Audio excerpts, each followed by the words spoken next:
ప్రభుత్వం పార్టీ రాష్ట్ర జాతీయ అధ్యక్షులు డాక్టర్ బాబాసాహెబ్ అంబేద్కర్ ఆంధ్రప్రదేశ్ రాష్ట్రంలో ఉత్తరాంధ్ర అదేవిధంగా రాయలసీమ పర్యటనలో భాగంగా అనంతపురం వచ్చారు. ముఖ్యంగా ఈ జగన్మోహన్ రెడ్డికి 5 సంవత్సరాల్లో ప్రజలను ఏ విధంగా మోసం చేశాడో రాష్ట్ర ప్రజలకు తెలియజేయడానికి వచ్చానని అన్నారు. శ్రీ సత్యసాయి జిల్లా పుట్టపర్తి నియోజకవర్గంలో మన ప్రబుద్ధ రిపబ్లికన్ పార్టీ అభ్యర్థిగా నేను బరిలోకి దిగుతున్నాను. ఎస్సీ సబ్ ప్లాన్లో 28 పథకాలు రద్దు చేయని ప్రభుత్వం జగన్ ప్రభుత్వం.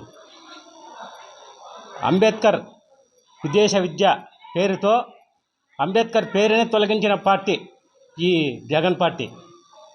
కానీ ఈ 5 ఏళ్ళు చేసింది ఎస్సీలకు, ఎస్టీలకు, బీసీలకు, మైనార్టీసులు ఎవరికి ఏమాత్రము న్యాయం చేయలే.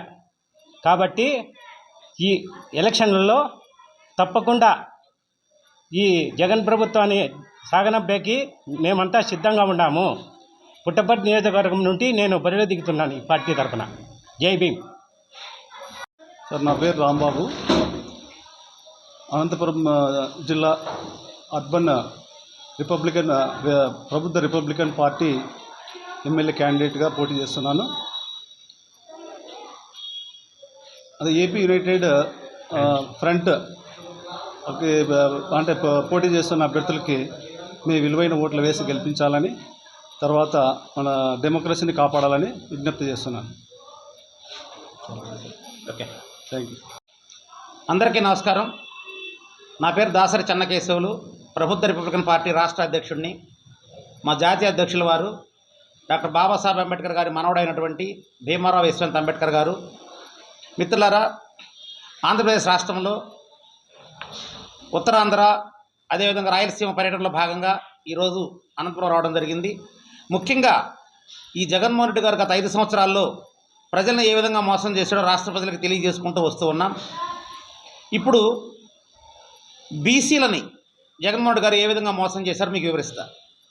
దాదాపుగా ఆయన వచ్చిన వెంటనే 59 కార్పొరేషన్లుగా బీసీలను విడగొట్టి ఒక్క కార్పొరేషన్ కూడా కనీసం ఒక్క పైసా కూడా విధించకుండా కనీసం బీసీలు ఆర్థికంగా ఎదగడం కోసం ఏమైనా లోన్లు ఇవ్వడం కానీ, అదేవిధంగా వాళ్ళకైనా పనిముట్లు ఇవ్వడం కానీ, లేదన్నా వాళ్ళకి ఏదైనా పారిశ్రామికీకరణ చేయడం కానీ, చిన్న తరహా పరిశ్రమలు పెట్టుకోవడానికి కానీ ఎటువంటి ఫెసిలిటీ లేకుండా 59 కార్పొరేషన్లు, వాళ్ళకి మాత్రం 59 మంది చైర్మన్స్ని, డైరెక్టర్ని పెట్టి వాళ్ళ జీతభత్యాలకు మాత్రం డబ్బులు కేటాయించి బీసీలని ఏ విధంగా మోసం చేశాడంటే, ₹1 ఇవ్వకపోతే ఇవ్వకపోయాడు. బీసీ బిడ్డల అభివృద్ధికి తోడ్పడకపోయినా పర్వాలేదు, కానీ ప్రపంచం కళ్ళు కప్పి ఒక్కొక్క కార్పొరేషన్ పేరుతోటి బీసీల అభివృద్ధికి, వడ్డెరల అభివృద్ధికి అని ఒక కార్పొరేషన్కి, యాదవుల అభివృద్ధికి అని ఒక కార్పొరేషన్కి, కమ్మర్ల, ఈ విధంగా ప్రతి కార్పొరేషన్ పేరుతోటి సంవత్సరానికి 1000 కోట్ల రూపాయలు, అంటే ఒక సంవత్సరానికి అన్ని కార్పొరేషన్లు కలిపి 59,000 కోట్ల రూపాయలు అప్పు తీసుకొచ్చి మొత్తం 5 సంవత్సరాల్లో దాదాపుగా 5 అంటే దాదాపు 7.5 లక్షల కోట్ల రూపాయలు అప్పు తీసుకొచ్చి అప్పళంగా ఆయన అవసరాలకు వాడుకున్నాడు. దేనికి వాడుకున్నాడో కూడా చెప్పే ధైర్యం ఈ ముఖ్యమంత్రి గారికి ఉందా? దాదాపుగా 2,50,000 కోట్ల రూపాయలు అప్పు తీసుకొచ్చి ఏం చేశారు జగన్మోహన్ రెడ్డి గారు? బీసీల పేరు చెప్పి తెచ్చిన అప్పు బీసీలకు ₹1 చెందిందా? చెందలేదు. బీసీలకి విద్య కోసం ఏమైనా ఖర్చు పెట్టావా? వైద్యం కోసం ఏమైనా ఖర్చు పెట్టావా? వాళ్ళని పారిశ్రామికులుగా తయారు చేయడానికి ఏమన్నా చిన్న తరహా పరిశ్రమలు ఏమైనా తయారు చేసావా? వాళ్ళకి ఏమైనా సాగు భూమి ఇప్పించావా? కనీసం తాగు నీరు కూడా ఇప్పించలేని పరిస్థితి. బీసీలని పూర్తిగా నట్టేట ముంచి పూర్తిగా మోసం చేసి మళ్ళీ నేను పేదవాడిని, మళ్ళీ నేను బీసీల కోసం ప్రయత్నం చేస్తాను, మళ్ళీ నేను ఎస్సీల కోసం వస్తున్నాను, నేను ఎస్టీల కోసం వస్తున్నాను, మీ బిడ్డని అంటూ మళ్ళీ అమాయకంగా మేకవన్య పులిలాగా మళ్ళీ జగన్మోహన్ రెడ్డి గారు పబ్లిక్లోకి వస్తూ ఉన్నారు. బీసీ సోదరులారా, ఒక్కసారి గమనించండి.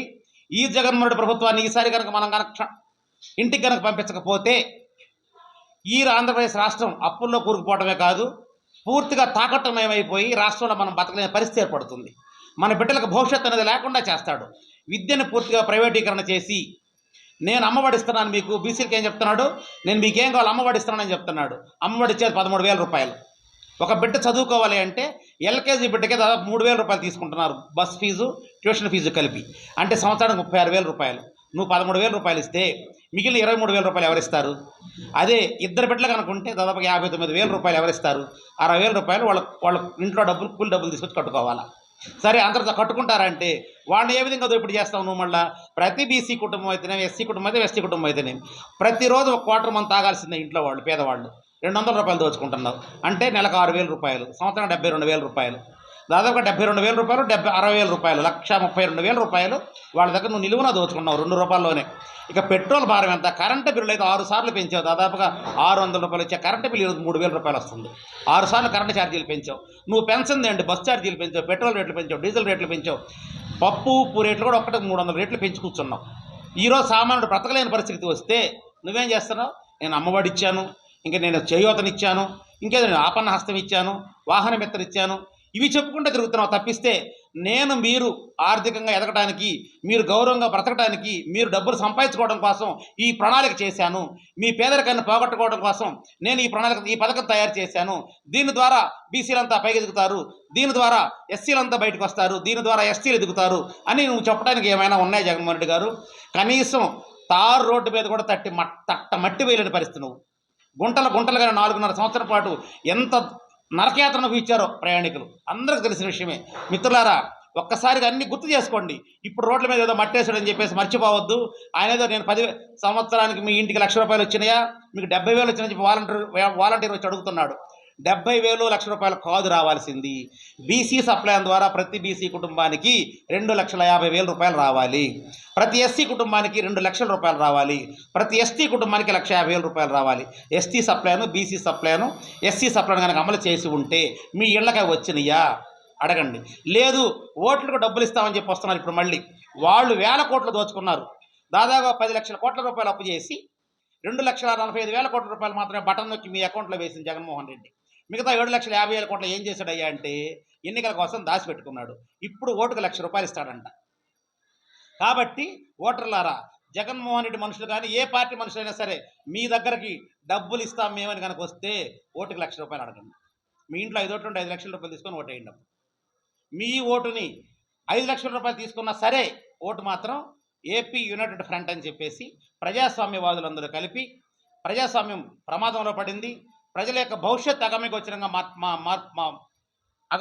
తయారైందనే ఉద్దేశంతో మేధావులంతా లిబరేషన్ కాంగ్రెస్ పార్టీ, అదే జేడి లక్ష్మణ గారు భారత నేషనల్ కాంగ్రెస్ పార్టీ, అంబేద్కర్ గారు మనవడ పెట్టిన ప్రభుత్వ రిపబ్లికన్ పార్టీ, ఇలా 8 పార్టీలు ఒక యునైటెడ్ ఫ్రంట్గా తయారైనవి.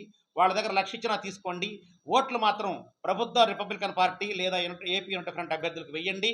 మీ బిడ్డల భవిష్యత్తును బాగు చేసుకుందాం.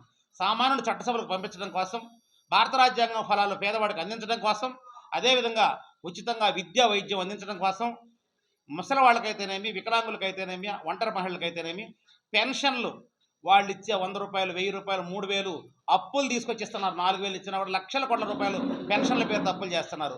అటువంటి అప్పు చేయడానికి అవసరం లేకుండా కేవలం ప్రభుత్వ ధనంతోనే 9,000 రూపాయలు పెన్షన్ ఇచ్చే పథకం ఏపీ యునైటెడ్ ఫ్రంట్ తయారు చేసి పెట్టింది.